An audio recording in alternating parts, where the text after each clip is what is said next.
बीते बुधवार को केंद्रीय कैबिनेट ने नई राष्ट्रीय शिक्षा नीति को मंजूरी दे दी है। इसके साथ ही मानव संसाधन विकास मंत्रालय का नाम बदलकर शिक्षा मंत्रालय कर दिया गया है। राष्ट्रीय शिक्षा नीति को 1986 में ही अपनाया गया था और अंतिम बार इसे 1992 में संशोधित किया गया था।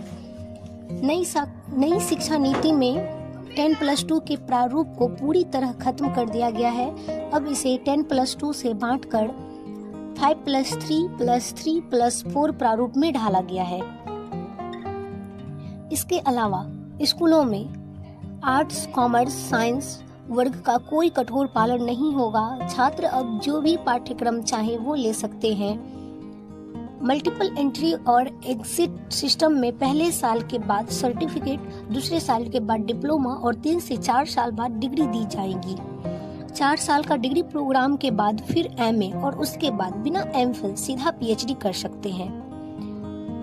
नई शिक्षा नीति के तहत एमफिल कोर्सेज को खत्म कर दिया गया है तथा देश में 45,000 कॉलेज हैं। ग्रेडेड स्वायत्तता के तहत कॉलेजों को शैक्षणिक, प्रशासनिक और वित्तीय स्वायत्तता दी जाएगी। नई शिक्षा नीति के तहत ऑनलाइन और टेक्नोलॉजी पर जोर दिया गया है।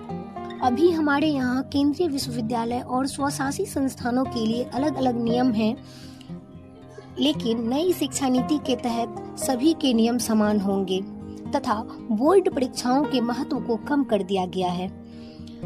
इसमें वास्तविक ज्ञान की परख की जाएगी। कक्षा 5 तक मातृभाषा को निर्देशों का माध्यम बनाया जाएगा। नई शिक्षा नीति में लक्ष्य निर्धारित किया गया है कि जीडीपी का 6% शिक्षा में लगाया जाए, जो अभी 4.43% ही लगाया जाता है। इसके तहत दुनिया की नामी 100 विश्वविद्यालय एक नए कानून के तहत भारत में अपने कैंपस खोल पाएंगे तथा इस विश्वविद्यालय को स्वायत्तता विश्वविद्यालय की तरह ही सहूलियतें दी जाएगी। विश्वविद्यालयों में संस्कृत को भाषा के तौर पर और बढ़ावा दिया जाएगा।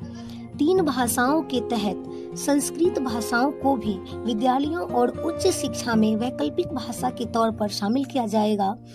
नई शिक्षा नीति की सबसे अहम बात तो ये है कि इसमें रोजगार परक शिक्षा पर विशेष जोर दिया गया है एवं इस नई शिक्षा नीति को लाने से बेशक भारतीय शिक्षा की बदहाली में सुधार आने की उम्मीद है, लेकिन ये तभी मुमकिन है जब इनका कार्यान्वयन सही तरीके से हो। धन्यवाद।